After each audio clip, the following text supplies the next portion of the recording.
Bonjour, voici le podcast pour comprendre et maîtriser l'assurance vie proposé par GMF. Michael Joussaume, bonjour. Bonjour Fabrice. Michael, vous êtes responsable du pôle expertise marché financier au sein de la direction assurance vie. C'est bien ça ? C'est bien ça. D'accord. De par votre métier, vous êtes le mieux à même de nous donner des éléments d'explication pour le sujet qui va nous occuper aujourd'hui, le sujet de l'inflation. Et plus particulièrement de l'inflation et de ses impacts sur l'épargne des Français. Je vous propose d'entrer tout de suite dans le vif du sujet, de commencer avec cette première question qui va nous permettre de savoir de quoi parle-t-on. Pouvez-vous nous rappeler ce qu'est l'inflation et quels sont ses effets concrets ? Alors oui, compte tenu de la période actuelle, je pense que tout le monde a maintenant bien entendu parler de l'inflation. Nous n'entrerons donc pas dans une longue définition, ce n'est pas nécessaire. Disons simplement que l'inflation se traduit par une augmentation généralisée des prix. Globalement, l'inflation représente donc une perte du pouvoir d'achat, dont l'effet est très concret pour le consommateur, qui voit les prix augmenter. Pour l'épargnant, les effets de l'inflation sont un peu plus difficiles, plus sournois, puisqu'ils ne se mesurent pas au quotidien. Mais on peut là aussi évoquer la perte du pouvoir d'achat d'épargne. Ainsi, les biens ou services que l'épargnant peut acheter aujourd'hui, avec ses économies, sont supérieurs à ce qu'il pourrait acheter demain. C'est l'inflation. Et pourquoi cette question de l'inflation revêt une grande importance pour les épargnants et les investisseurs principalement ? Alors, je l'ai dit tout à l'heure, quand l'inflation est élevée, et surtout qu'elle dure dans le temps, cela provoque une perte du pouvoir d'achat pour les consommateurs comme pour les épargnants. En soi, l'inflation n'est pas un sujet pour les épargnants, plus en tout cas que pour les consommateurs. Mais les conséquences sont certainement moins visibles pour les épargnants. Vous pouvez nous expliquer ça ? Alors, lorsque l'inflation progresse, et on le voit bien aujourd'hui, les rendements de l'épargne, dite sécurisée, ont tendance à augmenter. Alors, pas en raison de l'inflation, mais en raison de la hausse des taux d'intérêt qui vont avec. Aussi, l'épargnant a l'impression que le rendement de son épargne progresse, c'est le taux, ce qui est vrai lorsqu'on regarde uniquement ce fameux taux, mais ce qui est faux lorsqu'on regarde ce taux et qu'on le compare au niveau de l'inflation. C'est ce qu'on appelle le rendement net de l'inflation. Aussi, globalement, ce qu'on peut dire, c'est que mieux vaut une inflation modérée avec des taux d'intérêt qui le sont également, ce qui permet finalement d'apporter un rendement net positif à l'épargnant, plutôt qu'une forte inflation avec des taux d'apparence plus élevés, mais qui restent en fait inférieurs au taux de l'inflation lui-même. Ce qui génère un rendement net de l'inflation négatif pour l'épargnant, qui se positionne uniquement sur des rendements sécurisés, le livret A, le support en euros, et puis plein d'autres également. D'accord, donc si j'ai bien compris, en cas d'inflation, le bon réflexe est d'agir et de mettre ses économies à l'abri. En clair, de vendre, ou par exemple ses actions, ses actifs.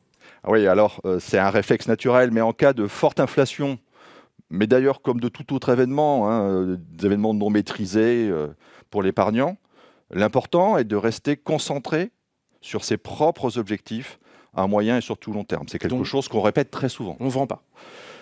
S'il a été défini qu'une proportion des placements en actions était nécessaire pour dynamiser le rendement et atteindre ses objectifs, il faut conserver cette proportion indépendamment de ce qui se passe, de l'actualité de court terme.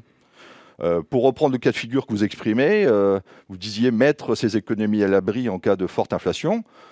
En l'occurrence, mettre ses abris, ça signifie une perte certaine du pouvoir d'achat. Donc, il ne faut surtout pas réagir dans la précipitation, mais comme toujours, garder son sang-froid. D'accord, donc si on a tous ces éléments en tête, du coup, quels sont les placements les plus sensibles à l'inflation ? Beaucoup de choses, mais d'une manière générale, ce qu'on peut dire, c'est que tous les produits qui affichent un taux d'intérêt fixe ou garanti, comme les livrets justement ou les supports en euros des contrats, sont particulièrement sensibles à l'inflation. On peut le dire de manière assez simple. Prenons ce fameux livret A. Son taux a été relevé pour atteindre 2%. Je pense que tout le monde l'a bien à l'esprit. Alors évidemment, 2%, c'est bien mieux que les 0,5 d'il y a quelques temps, quelques mois. Mais si l'inflation est à 6%, 2% contre 6%, cela représente bien une perte du pouvoir d'achat de 4% pour l'épargnant. Et l'assurance vie dans tout ça ? D'ailleurs, est-ce que vous pouvez nous rappeler quelles sont les façons d'investir via l'assurance vie ? Alors, Aujourd'hui, la plupart des contrats d'assurance vie proposent de nombreux supports d'investissement, à commencer bien entendu par le support en euros qui est connu de tous les Français. Ce support en euros affiche des garanties de sécurité importantes. Et puis, il y a aussi les unités de compte. Ces unités de compte sont très variées dans leur démarche. Elles peuvent réaliser des investissements dans un pays, une zone géographique spécifique ou dans un secteur économique en particulier. La répartition entre ces deux poches, le support en euros et les unités de compte, vont avoir un certain nombre d'avantages, puisque le support en euros, on l'a dit, présente des garanties. Les unités de compte, elles, vont permettre d'aller chercher un peu plus de dynamisme, et c'est bien l'association de ces deux poches qui vont permettre d'atteindre les objectifs définis à moyen et long terme par chacun des assurés. D'accord, donc si je résume, vous me dites si je dis une bêtise, donc en assurance vie, on a deux poches, la poche fonds en euros, donc fonds garanti, et la poche unité de compte, des supports qui sont là pour aller chercher de la performance et du dynamisme. Et c'est exactement ça, le tout au sein d'un seul et même contrat, et l'intérêt c'est évidemment d'associer la poche garantie avec la poche qui l'est moins pour globalement aller chercher un objectif de rendement à échéance. D'accord, c'est clair. Justement, on peut lire dans la presse que les fameux fonds en euros déclinent, qu'il peut être intéressant de se tourner quasi exclusivement vers les unités de compte. Vous pensez quoi de ce message qui est diffusé depuis plusieurs années maintenant? Est-ce vraiment à l'avantage des épargnants? Alors, le marché a beaucoup évolué, mais disons que les supports en euros présentent toujours, malgré tout, de nombreux avantages. On va commencer par la garantie, on l'a évoqué, mais également la liquidité. Alors, comme tous les supports, le support en euros n'a pas tous les avantages, avec notamment, on en a beaucoup parlé, un rendement qui s'est érodé, mais ça a été le cas aussi comme pour un certain nombre de produits à rendement garanti. Au passage, je vous rappelle quand même que l'année passée, le rendement du livret A était de 0,50%. Sur l'année, et celui des supports en euros de l'ordre de 1,50 en moyenne. Alors évidemment, la fiscalité est différente entre ces deux types de produits, mais l'idée c'est de donner quand même un ordre de grandeur à ceux qui nous écoutent en termes de taux de rendement. Donc, ce qu'on peut dire, c'est qu'il peut être intéressant quand même pour certains profils d'épargnants de compléter un premier investissement sur son support en euros avec une diversification sur des supports en unités de compte. Voilà, pour chercher un surcroît de rendement à moyen et long terme. Et globalement, c'est ce qu'on a dit juste avant, c'est bien la grande force de l'assurance vie qui donne accès au sein d'un seul et même contrat à ces nombreuses solutions. Et ce contrat, lui, est en capacité d'aller associer ces combinaisons sur de très longues périodes et de servir les intérêts de l'épargnant. D'ailleurs, ils l'ont bien compris. C'était un peu le sens de votre question, car ils utilisent de manière croissante les unités de compte. Dans un environnement qui voit le grand retour de l'inflation, cette diversification, c'est sûr, reste plus que jamais nécessaire, si on veut maintenir, encore une fois, ce pouvoir d'achat de l'épargne. D'accord, donc vous nous parlez des avantages des unités de compte, mais contrairement aux fonds en euros, finalement, ces unités de compte-là ne sont pas garanties, ce qui signifie plus de risques pour les épargnants. Alors, du coup, est-ce qu'il est possible de maîtriser en partie ces risques supplémentaires? Alors, en préambule, il faut tout de même rappeler que le risque dont on parle n'est pas toujours là où on l'imagine. Quand on évoquait tout à l'heure le sujet autour de l'inflation, aujourd'hui, compte tenu de ces niveaux, on est assuré que les placements à taux garanti vont présenter en fin d'année un rendement net négatif pour l'épargnant. L'exemple, c'est une inflation à 6%, un rendement à 2%, par exemple pour le livret A, cela signifie une perte du pouvoir d'achat de 4%. 4%, oui, c'est énorme. Mais bon, pour revenir à votre question sur les unités de compte, tous les assureurs, et nous également évidemment, proposons des supports en unités de compte ayant des profils de rendement et des profils de risque bien différents. Donc, si je comprends bien, ça veut dire qu'on peut choisir un petit peu à la carte ce qu'on met dans son contrat d'assurance vie. Et c'est exactement ça, et l'idée c'est de permettre au plus grand nombre d'investisseurs de trouver la solution qui va correspondre à son horizon, à son objectif de placement. Alors, vous parlez d'horizon, de placement, d'objectifs de placement. Vous pouvez nous donner davantage d'explications sur ces notions qui peuvent être un peu nébuleuses et nous donner des exemples? Oui, oui, bien sûr. En fait, l'assurance vie, on le disait tout à l'heure, se positionne sur un temps moyen, long terme. Donc là, lorsqu'on va parler de projet, on va parler du financement des études futures des enfants, on va parler d'un projet immobilier à moyen terme ou tout simplement, et on en parle beaucoup aujourd'hui, du financement de sa retraite. D'accord.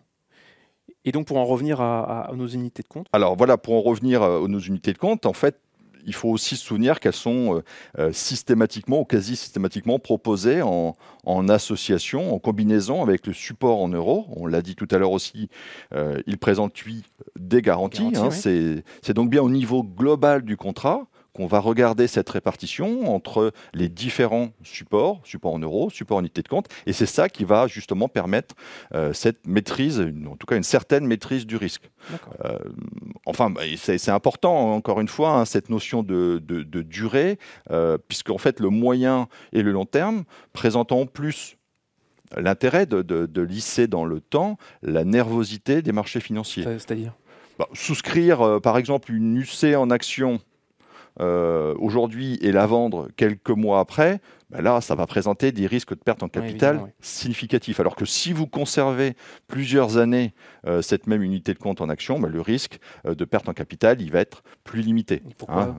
Sur un temps long, on le voit bien d'ailleurs avec le comportement des marchés financiers, les fonds sur lesquels vous aurez investi seront moins sensibles généralement à la volatilité du cours de ces actions. Et on a d'autres outils pour... Alors, il y en a beaucoup d'autres, mais en fait, il me vient à l'esprit les versements réguliers. Les versements réguliers versés tous les mois, tous les trimestres, à un montant que vous avez décidé, évidemment. Ça va permettre d'avoir plusieurs points d'entrée de souscription sur cette unité de compte. Et bien, ça va avoir un phénomène de moyenne et ça va lisser dans le temps cette nervosité de la valeur de votre épargne. D'accord. Et vous, en tant qu'assureur, vous êtes évidemment sensible à l'environnement économique et financier.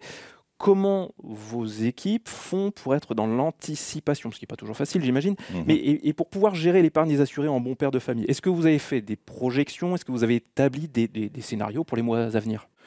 Alors, la question que vous posez est double en réalité, puisque tout d'abord, l'assureur que nous sommes gère en effet l'épargne qui lui est confiée par ses clients, ce qu'on appelle en bon père de famille. Cela... On va le retrouver dans la gestion de notre support en euros, largement diversifié, et ainsi de suite. On pourrait y revenir, mais aussi des supports en unité de compte que nous proposons. Après, je pense qu'il faut faire attention et prendre garde à ne pas prophétiser. Parce que si, bien entendu, nous faisons des analyses assez précises de scénarios économiques et nous mettons en place une stratégie naturellement qui en découle, depuis plusieurs années, on voit bien qu'il y a eu nombreux bouleversements. Alors, il nous vient tous à l'esprit l'idée de la pandémie, ou encore la guerre opposant la Russie et l'Ukraine. Donc, il faut faire attention. En fait, on essaie de maîtriser les choses. On ne peut pas tout maîtriser. Après, en fait, et là aussi c'est important, à partir des objectifs qui nous sont communiqués dans les échanges avec nos clients, on va les accompagner dans le temps, tout au long de leur temps de placement, tout au long de leur vie, pour les aider à répartir au mieux les investissements qu'ils vont faire pour que ce soit adapté aux objectifs dont nous avons parlé tout à l'heure. Et les accompagner, ça veut dire les suivre régulièrement dans leurs objectifs, mais également suivre les grandes tendances de l'économie et des marchés financiers. J'insiste, cet objectif de client, c'est vraiment le maître mot, c'est la clé de voûte de notre accompagnement. Il ne faut pas se tromper. C'est bien à partir des objectifs du client et de leur évolution dans le temps, évidemment, on a le droit de changer d'objectif, qu'il faut répartir les investissements. Et ce n'est pas en fonction de l'évolution quotidienne ou telle information, de tel ou tel événement, l'indice sur les marchés d'actions financiers, je n'en sais rien, qu'on va apporter une modification à la répartition de ces investissements. C'est véritablement clé dans la démarche. D'accord, très clair. C'est très clair. Michael, il est maintenant l'heure de conclure ce podcast. Pardon Fabrice, un instant, je suis dans l'obligation de rajouter un point. Oui, allez-y, je vous en prie. Les montants investis sur les supports en unité de compte ne sont pas garantis, mais sujets à des fluctuations à la hausse ou à la baisse, dépendant en particulier de l'évolution des marchés financiers. Cet investissement peut entraîner un risque de perte en capital supporté par l'épargnant. Et pourquoi vous êtes tenu d'apporter cette précision ? C'est une obligation légale issue d'un cadre réglementaire qui s'impose à tous les acteurs de l'assurance afin de protéger tous les épargnants. Très bien, c'est noté. Ce podcast est à présent terminé. Mickaël Jousseau, merci pour votre intervention et pour vos explications. Merci Fabrice. Et à bientôt pour un nouvel épisode. À bientôt.